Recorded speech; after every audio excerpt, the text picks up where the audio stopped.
Hello and welcome to Eric's Chase Grid Talk.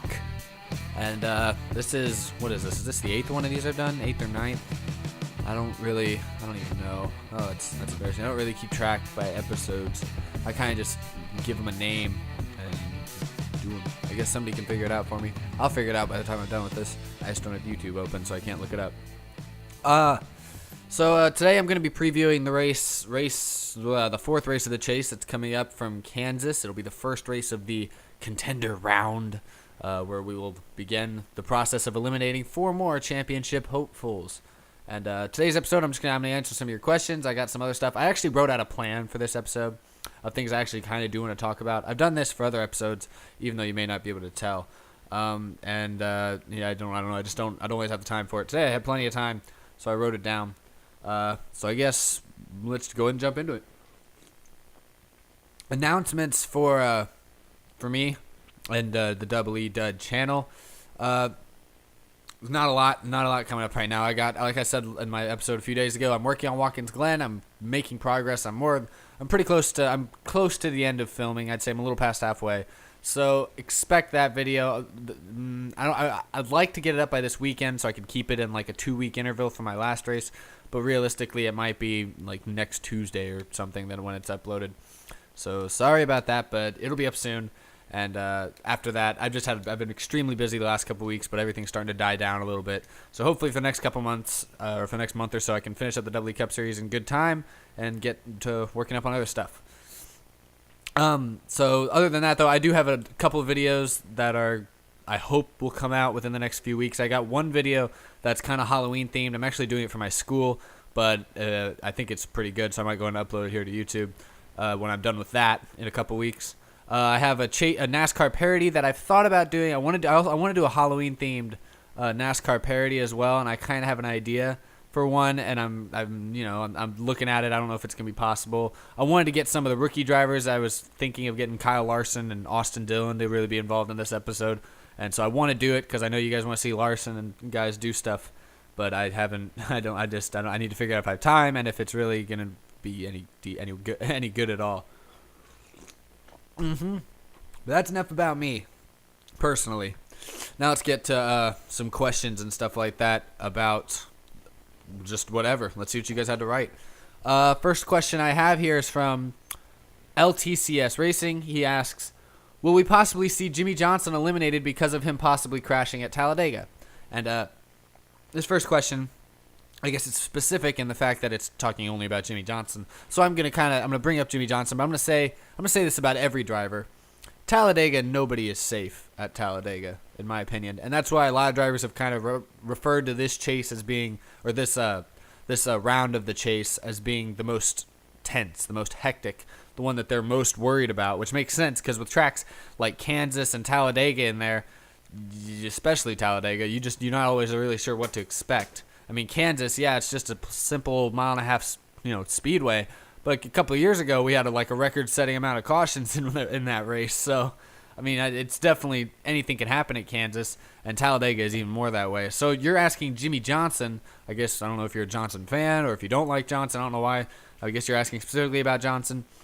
But let me put it this way: I don't think Jimmy Johnson is in too. I mean, I guess he should be a little concerned, at least at first, but I honestly don't think Jimmy Johnson's in much danger of being eliminated in this round. And in my opinion, I'm not even sure that Jimmy Johnson's going to have much to worry about by the time they get to Talladega, because I would not be surprised if he ended up winning at either Kansas or Charlotte before that, which would help him clinch a spot in the next round anyways.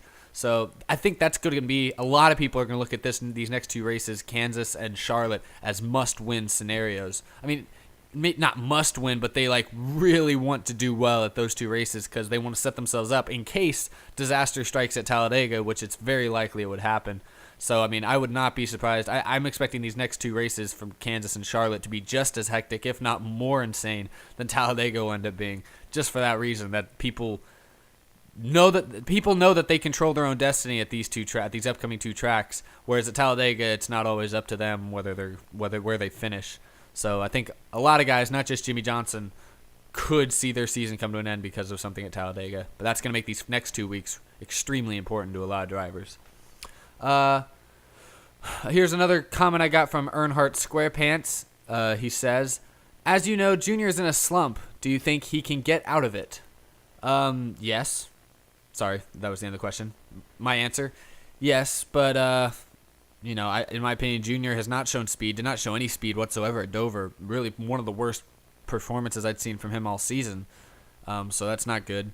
But on the plus side, it's Dale Jr. He's got a Hendrick Motorsports car. He's won 3 races this year. Definitely he can get out of the slump. And I'll bet this might be the round to do it because that team has been good on the bigger tracks. They won at Daytona and they won both races at Pocono. And yeah, I know Charlotte, Kansas, they're not as big as those tracks, but they're fast. They're meant to be fast. And the Hendrick engines have been really powerful. And I think that can definitely help Junior possibly get out of a slump. And hopefully he's always run well at Talladega, but, like I said before, you never know what's going to happen. So hopefully, he can get a good finish at Talladega because I'd like Junior to move on. I think he will. But let me just put it this way. He's pretty lucky that he had those 9 bonus points last round, or else, I don't know, he might have already been eliminated. So definitely Junior needs to turn it around. I agree with you. And I think he probably will. Now here's another comment I got. This one, this was referencing last week when I was talking about, or not last week, but on Monday, I was talking about AJ Allmendinger and how I didn't really think. I understood. I didn't agree with him. I agree with him. I'm sorry. I'm totally wording this completely wrong. I was happy, not in the sense that I was like, yeah, but I was kind of like relieved in a way that AJ Allmendinger did not advance to the second round of the chase, only because I felt like that team did not deserve it, whereas teams like the Denny Hamlin or Casey Kane's team did. Guys that, they were on the bubble. All those guys were on the bubble, and the fact that Allmendinger almost beat some of those guys definitely made me think. So this guy, this comment came from Dr. Savitsky X. He says, "Okay, if AJ is finishing 20th and still in the top 12 in the points, how do the other drivers behind him deserve to be in it more when they have been doing worse in the races? Just because they have a history of doing well?" And, okay, Dr. Savitsky, I assume you must be very intelligent. You are a doctor, in fact. You bring up a good point. I understand what you're saying. Not what I said last week. I don't remember exactly what I said, but I don't think it's. The thing is, AJ Allmendinger wasn't. Let me put it this way: he's not anymore. He wasn't doing better than those guys in the races. See, guys that almost got eliminated. Let me look at some guys that were on the bubble that last weekend and almost got eliminated. Look at kind of what happened to him.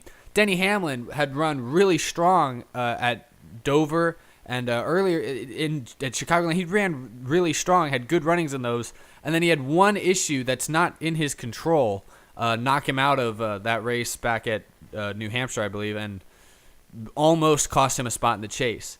AJ Allmendinger, he just went out and ran 20th every week, and that's basically where he finished every week. And in my opinion, if you're not even competitive, you don't deserve to move on. Like other examples, like think about Eric Almirola. He didn't advance either, which is a shame because you saw he had a top 5 car at Chicagoland before his engine blew up, and that's just something you just can't control. Eric Almirola had nothing to do with that. And he had another strong run at not Dover, sorry, New Hampshire. He had another strong top 5 run, but unfortunately it just wasn't enough to move him on because of that bad luck he had the week before. Or look at Matt Kenseth. Matt Kenseth finished top 10 at Chicagoland, but then got wrecked by a non-chaser, something that was completely not his fault. He got taken out by a non-chase driver, and because of that, knocked him down in the standings and almost caused him to miss the next round. And see, this is what I'm saying. Guys like Matt Kenseth, or maybe arguably Eric Almirola, but definitely guys like Matt Kenseth and Denny Hamlin, clearly, in my opinion, were the better drivers, cars, everything, were generally better than AJ Allmendinger this whole chase, and the fact that they almost missed the chase and Allmendinger for a while there looked like he was going to make it bothered me. That's all I was saying.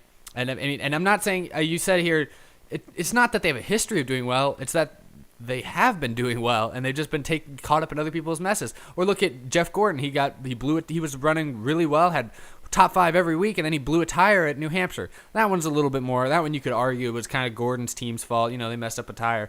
I could maybe argue that one, but at the same time, things happen that are out of your control. So just because, I don't know how else to say it. In general, that's what I'm saying.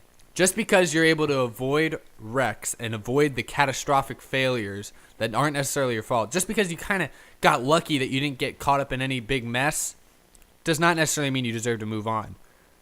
These guys that I was mentioning, like Eric Almirola, Matt Kenseth, Denny Hamlin, they were all running in the top 5 when they had their problems. AJ Allmendinger never cracked the top 10. And that's what I'm saying.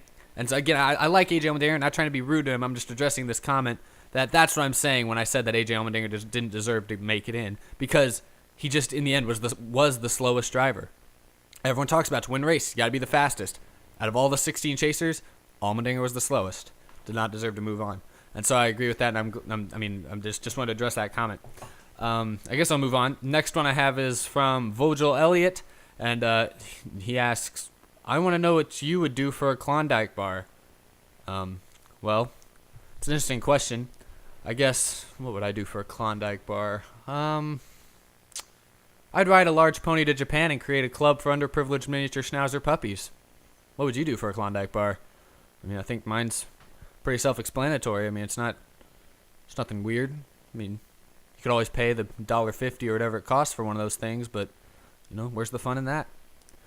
Well, that was a random question. Next one comes from Paul Sack 21. Here's his comment. Chip Ganassi Racing has had a phenomenal chase this year. The one problem is that they aren't in it. Do you think Kyle Larson, Jamie McMurray, or both can make the chase in 2015? And I like this question. I like this comment in general because he brings up a good point that I haven't really discussed on this thing, because I guess I'm mainly talking about chase drivers, and unfortunately neither Larson or McMurray are chase drivers. They just barely missed it. But they have been consistently running really well. I've seen Larson up there battling for the lead, battling for the top 5, like all 3 weeks pretty much. McMurray too. They've both been qualifying in the top 10, running top 10, and honestly, if they'd both been in the chase, they would have advanced with flying colors. They wouldn't even really been in danger of getting eliminated. It's a shame they weren't in the chase, because I thought Larson maybe did deserve to be in the chase. I think that they ran better. Like Allmendinger and Almirola, I thought they were both good, but I thought Kyle Larson had been a little more consistent this year. But didn't make the chase. Understandable. But yeah, that team, both those teams, the whole Earnhardt Ganassi organization has really run extremely well this chase, and it's been kind of a pleasant surprise. They've been spoiling that chase party up in the top 10. I know at least several times I've looked at the leaderboard and looked at the top 10 and saw that 8 chasers were in the top 10, and then the 2 guys that were spoiling it were those 2 drivers, McMurray and Larson. So I definitely think they can make the chase next year. I'm a little surprised they didn't make it this year. I mean, neither of them really. I mean, they were both had occasions where they were competitive for wins. Thing is, they just weren't really that consistent enough. They weren't like solid top 5, top 10s. They would have races where they finished 20th, and that's all they could do. And then the next week they'd come out and be 5th, and it'd be like, well, where was that last week? That kind of deal. So I understand why they didn't make the chase this year, but I think if they can bring that consistency up a little bit and just get to be where they're more consistently good and competing for top 10s and top 5s, I would expect both of them, honestly, to make the chase next year. I'm like I said, I'm surprised they didn't make it this year. They both ran well. McMurray won the All-Star race, so it's clear they had the speed, but they just didn't quite get the consistent finishes that they needed. But next year, I'm picking both Larson and McMurray to make it into the chase. At this point, I haven't seen anything to really say otherwise. That's all the questions that I have that I'm going to be answering this week. I'm going to keep answering questions every Thursday episode, I guess. I don't have much else to talk about this week. Nothing really exciting has happened the last few days, Just, waiting for the next round to start. I think it's just the kind of thing a lot of drivers are just relieved to be in the next round, or other drivers are accepting the defeat of not making it to the next round. What you going to do? Last thing I want to talk about is I guess I will make my picks for this week at Kansas. Let's see, who have I picked the last couple of weeks? I remember I picked Kyle Busch to win at Chicagoland. He started on pole for that race, but finished, I think it was 7th or something. Who did I pick last week? I picked Harvick last week. Another guy. I picked the pole sitter the last 2 weeks. The last couple races. I picked Kyle Busch was on the pole. I picked Harvick was on the pole. Oh wow, I'm on a roll. Okay, well, I need to pick winners, though.